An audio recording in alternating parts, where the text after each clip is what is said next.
টাঙ্গুয়ার হাওর। বর্ষা মৌসুম আসলেই দেশের সকল পর্যটকের কাছে আকর্ষণের কেন্দ্রবিন্দু হয়ে ওঠে এই টাঙ্গুয়ার হাওর। বলা যায় বর্তমানে দেশের সবচেয়ে জনপ্রিয় পর্যটন কেন্দ্র এই টাঙ্গুয়ার হাওরই। হাওরে আসা, হাউসবোটে থাকা এবং হাওরের খাবার সব মিলিয়ে ভিন্ন রকম এই অভিজ্ঞতার স্বাদ নিতে সবাই মুখিয়ে থাকেন। আজকে আপনাদেরকে দেখাবো হাওরের বর্তমান অবস্থা এবং শোনাবো বিলাসী প্রিমিয়ামের সাথে আমাদের 2 দিনের সুনামগঞ্জ ভ্রমণের গল্প।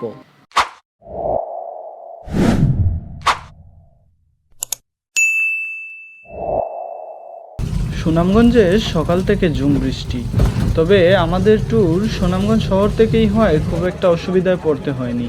বাস স্ট্যান্ড থেকে একটি অটো নিয়েই চলে আসতে পারছি সাপবাড়ি ঘাটে। আর ঘাটে এসে প্রথমেই আমাদের বুটের দেখা পেয়ে যাই। সবাই চলে আসলে এই বৃষ্টির মধ্যেই আমাদের হাওর যাত্রা শুরু হয়। আর এই বৃষ্টির মধ্যে কিছু একটা যেন মিসিং মনে হচ্ছিল, তাই রান্নাঘরে দেখতে যাই। সেখানে আমাদের জন্য খিচুড়ি রান্না করা হচ্ছিল। ছাদে যাওয়া যাচ্ছিল না, কারণ বাইরে তখনও বৃষ্টি ছিল। তাই আমরা সবাই মিলে আমাদের বুটের লবিতে বসে আমাদের সকালের নাস্তা করি। বৃষ্টি কিছুটা কমতেই আর অপেক্ষা না করে চায়ের কাপ হাতে নিয়ে ছাদে চলে আসি, কারণ হাউসবোটের ছাদ থেকে দাঁড়িয়ে এরকম দৃশ্য দেখার অপেক্ষা যে অনেক দিনের।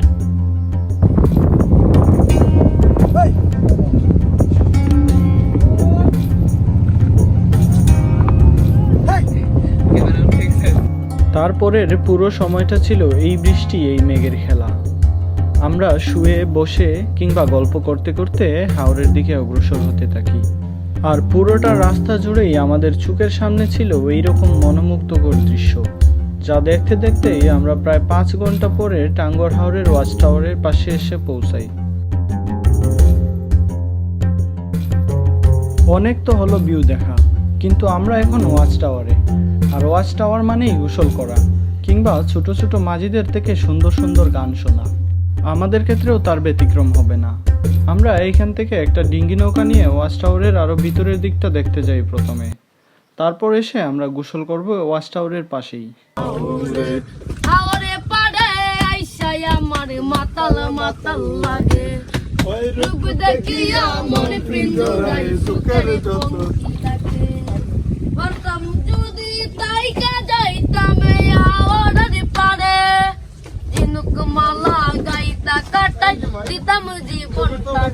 আমার মন বসে না শহরে, ইস্পাতরে নগরে, তাই তো হইলাম শহরে, তাই তো হইলাম দিল জ্বলেতে বাসাই দেব মনের দুঃখ যত, জল দিয়ে পূরণ করিব হাজার শুকনো রত। দিল জ্বলেতে বাসাই দেব মনের দুঃখ যত, জল দিয়ে পূরণ করিব হাজার শুকনো রত। ওয়াচ টাওয়ার ভ্রমণ শেষ। এবার আমাদের নেক্সট ডেস্টিনেশন নীলাদ্রি লেক। হাওরের পানিতে গোসল করা শেষে হাউসবোটের ছাদে বসে দুপুরের খাবার খেতে খেতে আমাদের নীলাদ্রি লেকের উদ্দেশ্যে যাত্রা। এই ফাঁকে আপনাদেরকে একটু বলে দিই, এই বুটে করে 2 দিনে সুনামগঞ্জ ঘুরতে আমার কত টাকা খরচ হচ্ছে। আমি সুনামগঞ্জ টু সুনামগঞ্জ বুকিং দিয়েছি, আর আমার খরচ পড়েছে 3000 টাকা। আর আমি কিভাবে এত কমে বুকিং দিলাম আপনাদেরকে একটু বলে দিই। প্রথমত হচ্ছে আমি লবিতে বুকিং দিছি, তাই তুলনামূলক খরচ কম পড়ছে। তবে মূল আরেকটা কারণ যেটা হচ্ছে আমি ডিসকাউন্টে বুকিং দিছি। এখন হচ্ছে আপনারা এই ডিসকাউন্ট পাবেন কিভাবে একটু যদি বলে দেই। আপনারা যখনই ট্যুরে যাবেন তার কিছুদিন আগে থেকে যদি আপনারা কয়েকটি বুটের পেজে বা কয়েকটি বুটের সাথে যোগাযোগ রাখুন, তাহলে আপনারা সময় সময় আপডেট পেয়ে যাবেন। দেখবেন অনেক সময় অনেক বুট থেকে ডিসকাউন্ট অফার পোস্ট করে। তো যখন যে ডিসকাউন্ট অফার প্রোভাইড করবে আপনারা তাদের সাথে যোগাযোগ করলে দেখা যাবে রেগুলার রেট থেকে অনেকটা ডিসকাউন্টে যেতে পারবেন।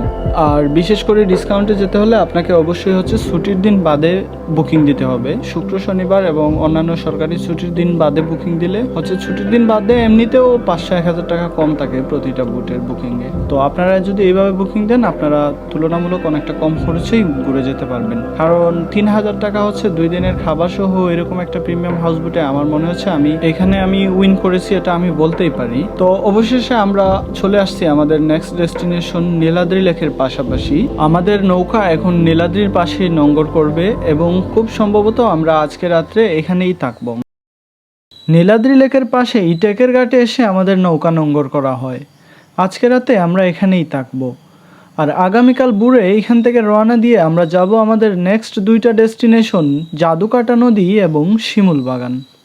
আর আজকে বিকেলে আমরা এখানে ঘুরতে পারবো নীলাদ্রি লেক এবং জনপ্রতি 50 থেকে 100 টাকা ভাড়া দিয়ে বাইক কিংবা অটো নিয়ে আমরা যেতে পারবো লাকমাছড়া এবং লালঘাট ঝর্ণায়। নীলাদ্রি লেক যেহেতু পাশেই, তাই আমরা সিদ্ধান্ত নেই আমরা প্রথমে যাব লাকমাছড়ায় এবং সেখান থেকে এসে বিকেলটা নীলাদ্রি লেকেই কাটাবো। আর আমরা যেহেতু 6 জন ছিলাম তাই জনপ্রতি 50 টাকা করে 300 টাকা ভাড়ায় একটা অটো নিয়ে নেই। যদিও তারা প্রথমে বলেছিল সেখানে আমাদেরকে ঘোরার জন্য 20 মিনিট সময় দিবে, কিন্তু আমরা কথা বলে 1 ঘন্টা সময় ঠিকঠাক করি। লাকমাছড়া দেখতে আমার কাছে অনেকটা বিছনাকান্দির লাইট ভার্সন মনে হয়েছে। আর আমরা যেহেতু একটু আগেই ওয়াচ টাওয়ারে গোসল করে এসেছি তাই এখানে পানিতে নামি নাই, শুধু কিছুক্ষণ ঘোরাঘুরি করে কিছু ছবি তুলে আমরা আবার ফিরে আসি নীলাদ্রি লেকে।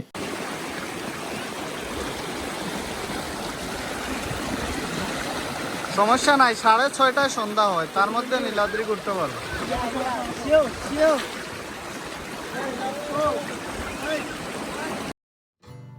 ছবিতে এই নীলাদ্রিকে কত দেখেছি কত ভিডিও, আর মনের মধ্যে এইখানে আসার এক রাশ আকাঙ্ক্ষা পুষে রেখেছিলাম।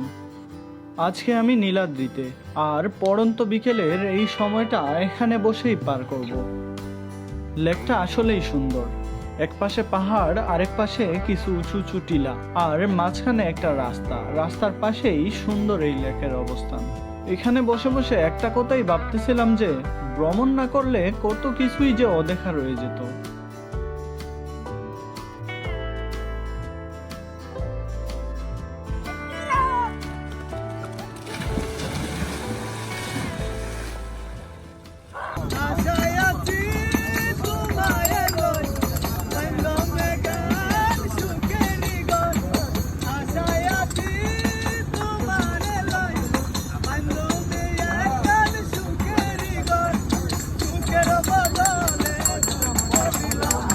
ঘোরাঘুরি শেষ করে বুটে এসে আমরা সবাই ছাদে বসে গল্প করতেছিলাম।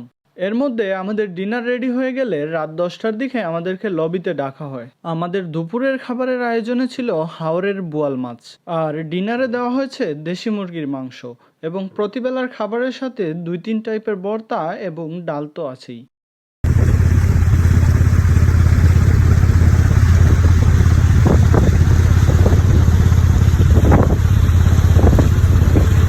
পরদিন ভোর সকালেই আমাদের নৌকা ছেড়ে দেওয়া হয় শিমুল বাগানের উদ্দেশ্যে। সবাই এখনো ঘুমাচ্ছে। আমার ঘুম ভেঙে যাওয়ায় আমি ব্রাশ করতে করতে ছাদে চলে আসছি। আর আজকের সকালের ভিউটা মাশাআল্লাহ, এত সুন্দর সকালের আবহাওয়ার সাথে চোখের সামনে সুন্দর এই দৃশ্য দেখতে খুবই ভালো লাগতেছিল। সুন্দর এই ভিউ দেখতে দেখতে আমরা সকাল 9টার মধ্যেই শিমুল বাগানে এসে পৌঁছে যাই।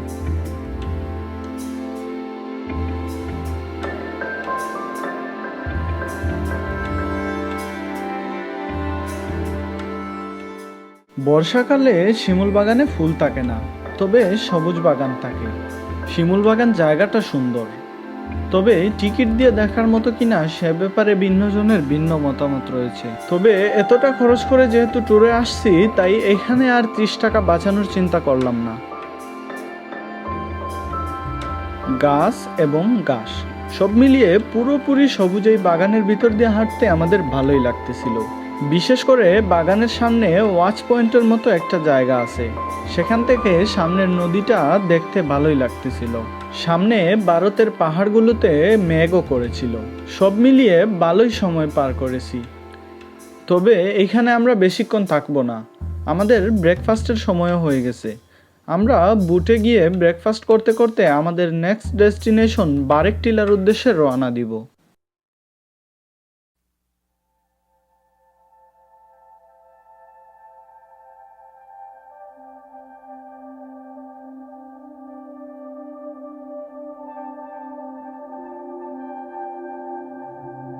সবাই মিলে বুটের ছাদে বসে ডিম খিচুড়ি দিয়ে সকালের নাস্তা করতে করতে আমরা জাদুকাটা নদীতে চলে আসি। এখান থেকে আমরা প্রথমেই কিছুটা হেঁটে বারেক টিলার উপরে যাব।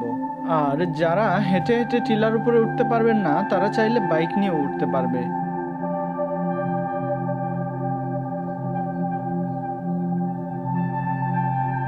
বারিকা টিলার ভিউটা এত সুন্দর ছিল যে মোবাইলে দেখিয়ে কিংবা মুখে বলে প্রকাশ করার মতো না। জায়গাটা দেখে মনে হচ্ছিল আমাদের 2 দিনের ট্যুরের সকল সৌন্দর্য যেন এখানে এসেই জমা হয়েছে। সুনামগঞ্জে এসে এত সুন্দর ভিউয়ের দেখা পাবো সেটা হয়তো আমি আগে কল্পনাও করিনি। কারণ আমার ধারণা ছিল নীলাদ্রি লেকই হয়তো সুনামগঞ্জের সবচেয়ে সুন্দর জায়গা। তাই আমি মনে করেছিলাম নীলাদ্রি লেকেই হয়তো আমার সুনামগঞ্জ ট্যুরের বেস্ট ভিউ দেখে এসেছি। তবে এই ভিউটা এক কথায় অস্থির। হয়তোবা বৃষ্টির কারণে এবং মেঘে ঢাকা পাহাড়গুলোর কারণে আজকে একটু বেশিই সুন্দর লাগতেছে। গুড়ি গুড়ি বৃষ্টির মধ্যে দাঁড়িয়েই দেখতেছিলাম সামনের মেঘে ঢাকা পাহাড়গুলো আর মাঝখানে জাদুকাটা নদীর অপরূপ সৌন্দর্য। এ যেন চোখের শান্তি, মনের শান্তি।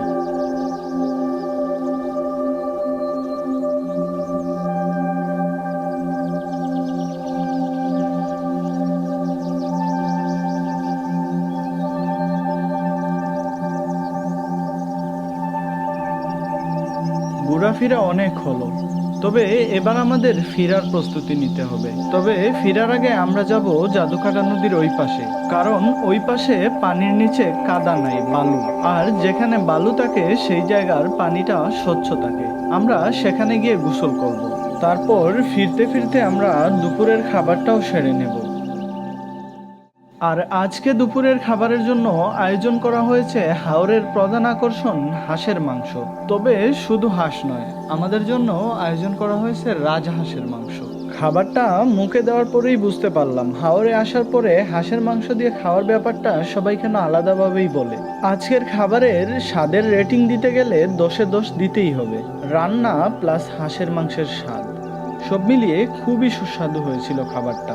যদিও গতকালকে দুপুরে আমরা হাওরের যে বোয়াল মাছের খাবারটা খেয়েছিলাম সেটার স্বাদ ভালো হয়নি। হয়তো রান্না ভালো হয়নি কিংবা মাছের স্বাদটা ভালো ছিল না, কারণ বেশিরভাগই পছন্দ করেনি। তবে আজকের হাঁসের মাংসের খাবারটা সবাই যেন ডাবল করে খেতে চাচ্ছে।